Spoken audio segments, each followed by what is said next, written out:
വിശുദ്ധ കുരിശിൻ്റെ അടയാളത്താൽ ഞങ്ങളുടെ ശത്രുക്കളിൽ നിന്നും ഞങ്ങളെ രക്ഷിക്കണമേ. ഞങ്ങളുടെ തമ്പുരാനെ, പിതാവിൻ്റെയും പുത്രൻ്റെയും പരിശുദ്ധാത്മാവിൻ്റെയും നാമത്തിൽ ആമേൻ. ഏശയ്യ 43 അധ്യായം ഇസ്രായേലിൻ്റെ തിരിച്ചുവരവ്, ദൈവത്തിൻ്റെ വീണ്ടെടുപ്പ്, സ്നേഹം, രക്ഷ എന്നിവയെക്കുറിച്ചാണ്. അവൻ തൻ്റെ ജനത്തെ പുതിയ കാര്യങ്ങൾ ചെയ്യാൻ വിളിക്കുന്നു. അവരെ തൻ്റെ മഹത്വത്തിനായി സൃഷ്ടിച്ചു. യഹോവ തൻ്റെ ജനത്തോട് പറയുന്നു, യാക്കോബെ, നിന്നെ സൃഷ്ടിക്കുകയും ഇസ്രായേലിൽ നിന്നെ രൂപപ്പെടുത്തുകയും ചെയ്ത കർത്താവ് അരുളി ചെയ്യുന്നു, ഭയപ്പെടേണ്ട, ഞാൻ നിന്നെ രക്ഷിച്ചിരിക്കുന്നു. നിന്നെ പേര് ചൊല്ലി വിളിച്ചിരിക്കുന്നു. നീ എൻ്റേതാണ്. സമുദ്രത്തിലൂടെ കടന്നു പോകുമ്പോൾ ഞാൻ നിന്നോടുകൂടി ഉണ്ടായിരിക്കും. നദികൾ കടക്കുമ്പോൾ അത് നിന്നെ മുക്കിക്കളയുകയില്ല. അഗ്നിയിലൂടെ നടന്നാലും നിനക്ക് പൊള്ളലേൽക്കുകയില്ല. ജ്വാല നിന്നെ ദഹിപ്പിക്കുകയുമില്ല. ഏശയ്യ 43 അധ്യായം 1-2 തിരുവചനങ്ങൾ.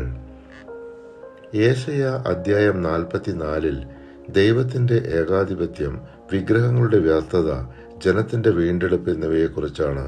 യഹോവ തൻ്റെ ജനത്തെ ആത്മാവിനാൽ പുതുക്കുകയും ക്ഷമിക്കുകയും രക്ഷിക്കുകയും ചെയ്യുന്നു. നിന്നെ സൃഷ്ടിക്കുകയും ഗർഭപാത്രത്തിൽ നിനക്ക് രൂപം നൽകുകയും നിന്നെ സഹായിക്കുകയും ചെയ്യുന്ന കർത്താവ് അരുളി ചെയ്യുന്നു, എൻ്റെ ദാസനായ യാക്കോബെ, ഞാൻ തെരഞ്ഞെടുത്ത ജസ്രുവിനെ, നീ ഭയപ്പെടേണ്ട. വരണ്ട ഭൂമിയിൽ ജലവും ഉണങ്ങിയ നിലത്ത് അരുവികളും ഞാൻ ഒരുക്കും.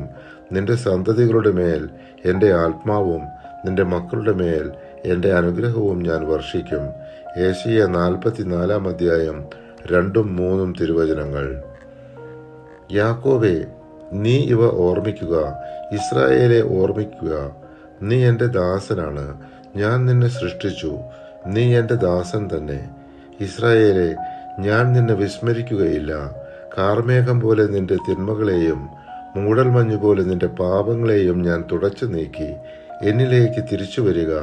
ഞാൻ നിന്നെ രക്ഷിച്ചിരിക്കുന്നു. ഏശയ്യ 44 അധ്യായം 21-22 തിരുവചനങ്ങൾ.